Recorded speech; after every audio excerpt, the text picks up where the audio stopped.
It's hung their hat on their defense to this point. We just got to focus on winning the next game. This is, obviously losing at home. We've been really good. Losing at home stinks. Kelsey Mitchell in front of our bench, 3-2-1, has to shoot a three. And we stayed off her, and she drank. You won't believe what Cheryl Reeve just said about losing to Caitlin Clark.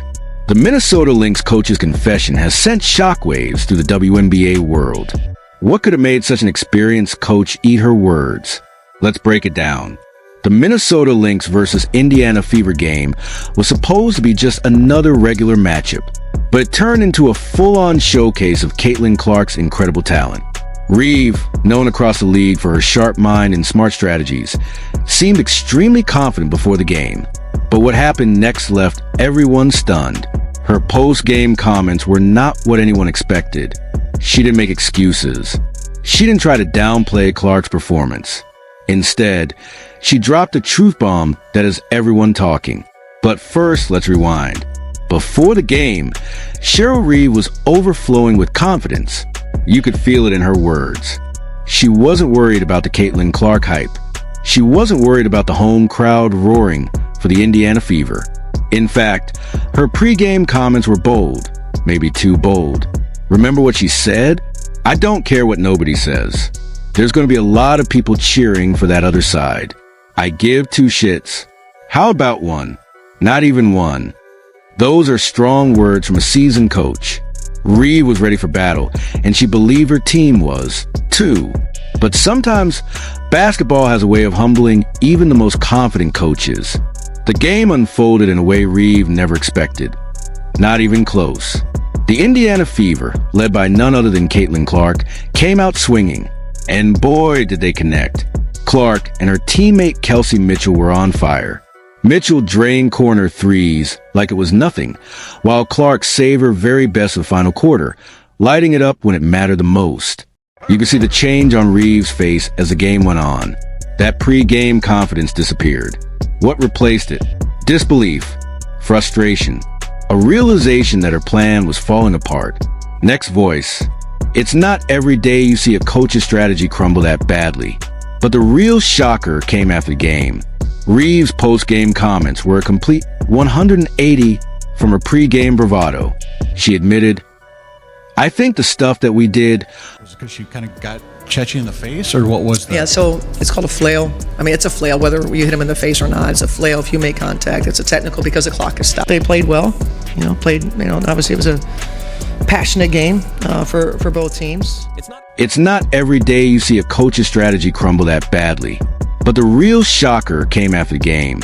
Reeve's post-game comments were a complete 180 from her pre-game bravado. She admitted, "I think the stuff that we did, we don't really know what else we could do. Our offense is putting so much pressure on our defense." She didn't stop there.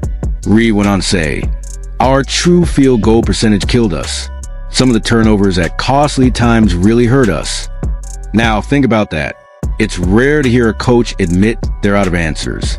But that's exactly what Cheryl Reeve did. So what changed? What made her go from not giving a damn to confessing that her team had no clue what to do? The answer is simple. Caitlin Clark. Clark didn't just play well.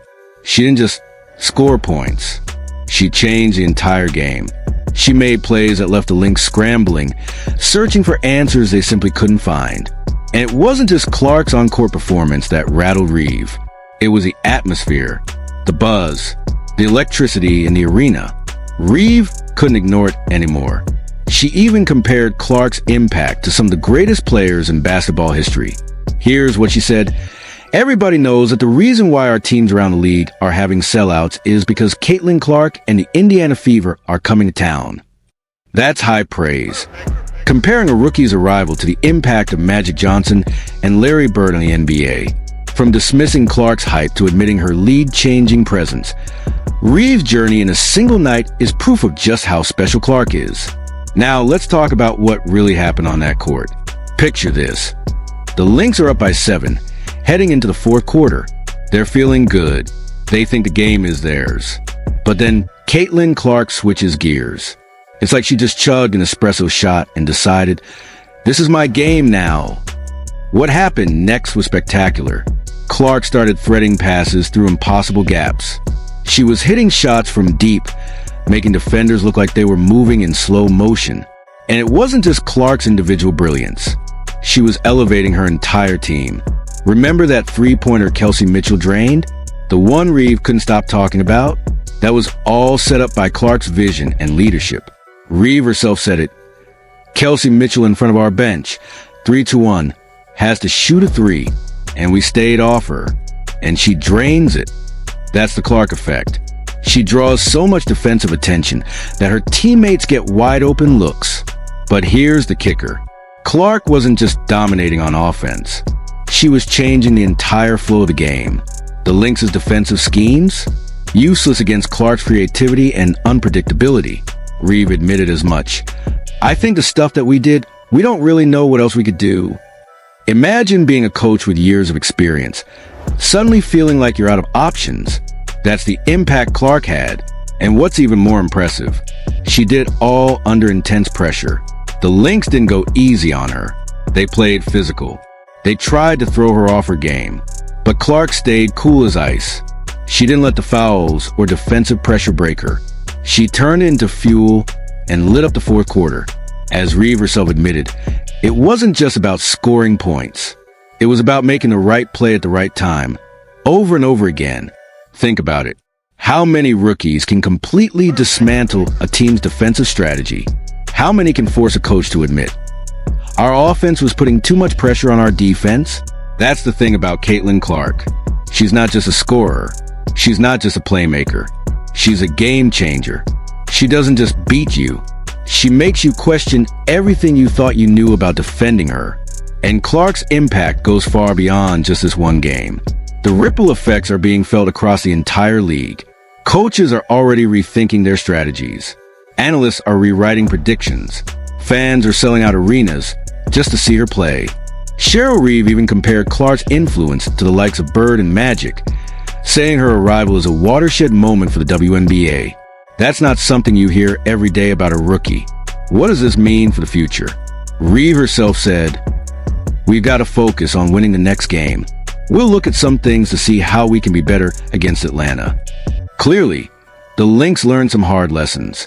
They now know traditional schemes won't cut it against Clark. Her ability to create opportunities for her teammates is just as dangerous as her scoring. And if she's already causing this much trouble as a rookie, just imagine her in a year or two. Social media exploded with reactions. Fans praised Reeve for her honesty. Others questioned her coaching. But one thing was clear. Everyone was talking about Caitlin Clark. Reeve's confession has shaken up the WNBA. When a respected coach admits she's out of answers, it speaks volumes. This isn't just about one game. It's about the future of women's basketball. Caitlin Clark isn't just a star. She's a force of change. And the WNBA may never be the same.